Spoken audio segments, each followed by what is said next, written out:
ನೀವು ಬರೆಯುವಾಗ ಕೇವಲ ಪದಗಳನ್ನಷ್ಟೇ ಅಲ್ಲ, ಅದಕ್ಕಿಂತ ಹೆಚ್ಚಿನದನ್ನು ಹೇಳುತ್ತೀರಿ. ಹೌದು, ನಿಮ್ಮ ಬರವಣಿಗೆಯ ಒತ್ತಡದಲ್ಲಿ ನಿಮ್ಮ ಭಾವನೆಗಳ ರಹಸ್ಯ ಅಡಗಿದೆ. ಇದು ನೀವು ಏನು ಬರೆಯುತ್ತೀರಿ ಅನ್ನೋದಕ್ಕಿಂತ ಹೇಗೆ ಬರೆಯುತ್ತೀರಿ ಅನ್ನೋದ್ರ ಬಗ್ಗೆ. ಇದು ನಿಮ್ಮ ಮನಸ್ಸಿನ ಕನ್ನಡಿ.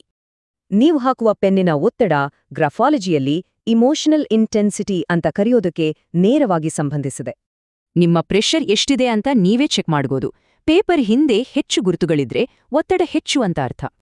ಈ ಒಂದು ಸುಳಿವು ಸಾಕು, ಯಾವುದೇ ವಿಷಯವನ್ನು ಎಷ್ಟು ಆಳವಾಗಿ ಅನುಭವಿಸ್ತೀರಾ ಎಂದು ಹೇಳಬಹುದು. ಪ್ರತಿಯೊಬ್ಬರ ಬರವಣಿಗೆಯೂ ಈ ಸ್ಪೆಕ್ಟ್ರಮ್ನಲ್ಲೇ ಇರುತ್ತೆ. ಪ್ರತಿಯೊಂದು ಬೇರೆ ಬೇರೆ ಭಾವನಾತ್ಮಕ ಶೈಲಿಯನ್ನ ತೋರಿಸುತ್ತೆ. ತುಂಬಾ ಇಂಟ್ರೆಸ್ಟಿಂಗ್. ಅಂದ್ರೆ ಈ ಎರಡೂ ಶೈಲಿಗಳು ಭಾವನೆಗಳನ್ನ ಪ್ರಾಸೆಸ್ ಮಾಡೋ ರೀತಿ ಸಂಪೂರ್ಣವಾಗಿ ಬೇರೆ ಇರುತ್ತೆ. ಪ್ರತಿಯೊಂದು ಒತ್ತಡದ ಶೈಲಿಗೂ ಅದರದೇ ಆದ ವಿಶಿಷ್ಟ ವ್ಯಕ್ತಿತ್ವದ ಲಕ್ಷಣಗಳು, ಇಷ್ಟಗಳು ಮತ್ತು ಕಷ್ಟಗಳು ಇರ್ತವೆ. ನಿಮ್ಮ ಎಮೋಷನಲ್ ಇಂಟೆನ್ಸಿಟಿ ಗೊತ್ತಾದ್ರೆ ನಿಮ್ಮ ಪ್ರತಿಕ್ರಿಯೆಗಳು, ಸಂಬಂಧಗಳು ಎಲ್ಲವನ್ನೂ ಚೆನ್ನಾಗಿ ಅರ್ಥ ಮಾಡ್ಕೊಳ್ಬಹುದು. ಅಷ್ಟೇ ಅಲ್ಲ, ಅವರವರ ಭಾವನಾತ್ಮಕ ಸ್ವಭಾವಕ್ಕೆ ತಕ್ಕಂತೆ ಸರಿಯಾದ ಕೆರಿಯರ್ ಹುಡುಕೋಕ್ಕೂ ಇದನ್ನ ಬಳಸ್ತಾರೆ. ಉದಾಹರಣೆಗೆ, ಹೀಗೆ ಒಂದು ಗುಪ್ತ ಗುಣವನ್ನು ಕಂಡಿಡಿಯೋದು ಇಡೀ ಕೆರಿಯರ್ ಪ್ಲಾನನ್ನೇ ಬದಲಾಯಿಸಬಹುದು.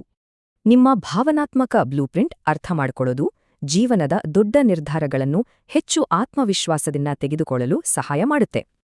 ಹಾಗಾಗಿ ಈ ಅಮೂಲ್ಯವಾದ ಮಾಹಿತಿ ನಿಮ್ಮ ಕೈಬರಹದಲ್ಲೇ ಅಡಗಿದೆ, ಅದನ್ನು ಕಂಡುಹಿಡಿಯಬೇಕು ಅಷ್ಟೇ. ನಿಮ್ಮ ಬರವಣಿಗೆಯ ಒತ್ತಡ ನಿಮ್ಮ ಬಗ್ಗೆ ಏನು ಹೇಳುತ್ತೆ ಎಂದು ತಿಳಿಯಲು ಕೆಳಗಿರುವ ಲಿಂಕ್ ಅನ್ನು ಕ್ಲಿಕ್ ಮಾಡಿ.